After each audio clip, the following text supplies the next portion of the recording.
السلام علیکم ورحمۃ اللہ وبرکاتہ۔ نحمدہ و نصلی علی رسول الکریم، اما بعد۔ بسم اللہ الرحمن الرحیم۔ عزیزان گرامی، عزیز بھائیوں اور اسٹیج پر تشریف فرما بہت ہی باوقار موقر علماء کرام اور ناظم جلسہ اور اس ادارے کے بانی اور محتمم جناب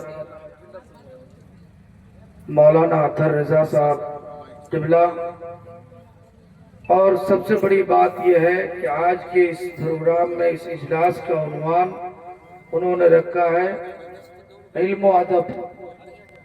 بہت سارے عنوانات پر اجلاس ہوا کرتا ہے، لیکن آج الحمدللہ بڑی خوشی ہو رہی ہے کہ اس اجلاس کا عنوان ہے علم و ادب۔ علم پر تو ہم نے کئی ہزاروں اجلاس دیکھے ہیں، لیکن ادب پر بہت ہی کم اجلاس ہوا کرتا ہے۔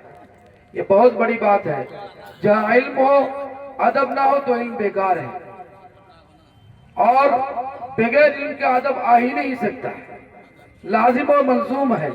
لہذا یہ بہت بہترین عنوان ہے، اور میں اس وقت مبارکباد دیتا ہوں مولانا اطہر رضا صاحب کو کہ انہوں نے ہمارے علاقے کے بالکل محروم اور بالکل غریب علاقے میں، جہاں پر بچوں کی تعلیم کا کوئی اچھا نظام نہیں ہے، وہاں پر انہوں نے اس ادارے کو قائم کر کے علاقے والوں کے لیے، ہم سب کے لیے بڑا احسان کیا ہے۔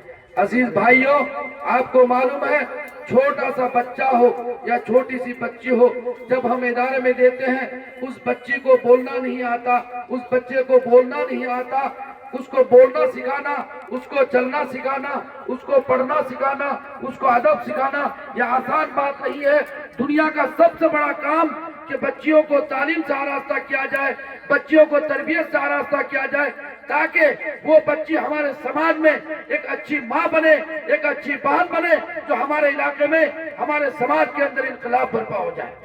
یہ بہت ضروری بات ہے۔ میں مولانا اطہر صاحب کو اس بات کے لیے مبارکباد دیتا ہوں۔ ساتھیوں، آپ تو کہتے ہو مدرسہ چلا رہا ہے، فلاں صاحب مدرسہ کھول لیا۔ میں بتانا چاہتا ہوں اس ملک میں جب تک یہ ادارے قائم رہیں گے، دنیا کی کوئی طاقت مسلمانوں کو زیر و زبر نہیں کر سکتی ہے۔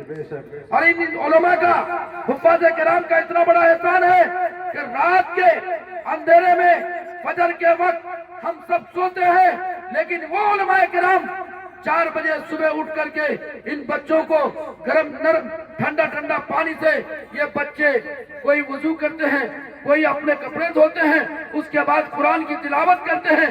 ہم اپنے گھروں میں سوتے ہیں ٹی وی ٹیلی ویژن دیکھ کر کے، لیکن یہ ننھا منھا بچہ قرآن کی تلاوت کرتا ہے۔ اسی وجہ سے ہندوستان نہیں بلکہ پوری دنیا میں یہ سورج، چاند، ستارے سب کا نظام چل رہا ہے۔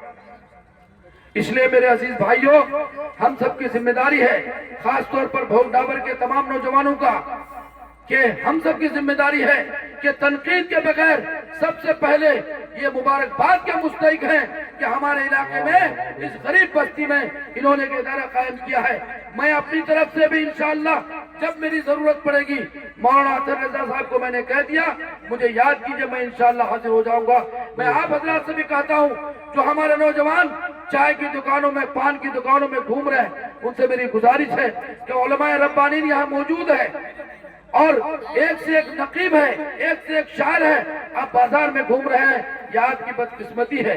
آپ کی خوش قسمتی جب ہوگی کہ آپ یہاں پر پنڈال میں تشریف لائیں گے، علماء کا بیان سنیں گے، یہ ہم سب کے لیے ضروری ہے۔ میں پھر سے مولانا اطہر رضا صاحب کا، ناظم جلسے کا، اور تمام علماء کا، علماء سنت کہ تمام ارکان کا میں شکر گزار ہوں کہ آپ نے مجھے یہاں بلایا اور بولنے کا موقع دیا۔ ہم سب مل کر کے انشاءاللہ العزیز یہ جو ادارہ خدیجۃ الکبریٰ، کتنی بڑی نسبت ہے، خدیجۃ الکبریٰ کے نام سے یہ ادارہ ہے، اور میں کہتا ہوں کہ ٹھاکر گنج اور پوا خالی کے بیچ میں یہ ادارہ انشاءاللہ انقلاب برپا کرنے کا کام کرے گا۔ مجھے پوری امید ہے، اللہ کی ذات سے، اللہ سے دعا کریں کہ اللہ ہم سب کی حاضری کو ہمارے اس ادارے کے حق میں قبول فرمائے، اس ادارے کو دن دنی رات چوگنی ترقی عطا فرمائے۔